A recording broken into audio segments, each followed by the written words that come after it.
நாள் என்ற சொல் பன்மையா மாறும் பொழுது நாட்கள் வருமா நாட்கள் வருமா? பொதுவா கல்விகுதி ஒரு ஒருமையை பன்மையா மாற்றுவதற்காக பயன்படுத்தப்படுது.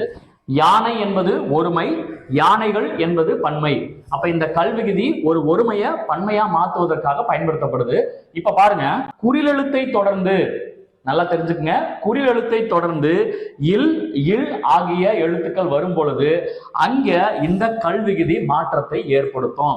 கல் என்பது பன்மையா மாறும் பொழுது கற்கள் அப்படின்னு மாறும். பல் என்பது பற்கள் அப்படின்னு மாறும். முள் என்பது பன்மையில முட்கள் அப்படின்னு மாறும். புல் என்பது புல் அப்படின்னா பறவை என்பது பொருள். புல் என்பது பன்மையில புட்கள் அப்படின்னு மாறும். ஆனா ஒரு நெடில் எழுத்துக்கு அடுத்ததா இல் இல் மட்டும் வரக்கூடிய சொற்களை நம்ம பன்மையா மாற்றும் பொழுது இந்த கல்விகுதி அந்த சொல்லுக்கு பக்கத்துல மட்டும்தான் வரும், அங்க எந்த மாற்றத்தையுமே ஏற்படுத்தாது. இப்ப பாருங்க, கால், இதை நம்ம பன்மையா மாற்றும் போது கால்கள், அதாவது இங்க எந்த மாற்றத்தையுமே ஏற்படுத்தல. நூல் நூல்கள், இங்க நூற்கள் அப்படின்னு வராது, அது தப்பு. தாள் தாள்கள், தாட்கள் வராது, தாள்கள் தான் வரும். அதே மாதிரி ஆள், இது நம்ம ரொம்ப நாளா ஆட்கள் அப்படின்னு பயன்படுத்துறோம், ஆனா அது தவறு.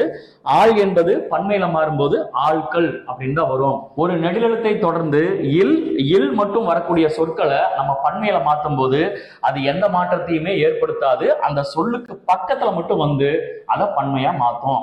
இதுல இருந்து நம்ம தெரிஞ்சுக்கிறது ஒரே ஒரு விஷயம் மட்டும்தான், நெடிலெழுத்தை தொடர்ந்து இல் இல் ஆகிய எழுத்துக்கள் வரும் பொழுது அங்க இந்த கல்விகுதி மாற்றத்தை ஏற்படுத்தாது. ஆனா குறில் எழுத்தை தொடர்ந்து வரும் பொழுது அது மாற்றத்தை ஏற்படுத்தும். நாள் என்பது பன்மையா மாறும் பொழுது கண்டிப்பா நாட்கள் அப்படின்னு தான் வரும்.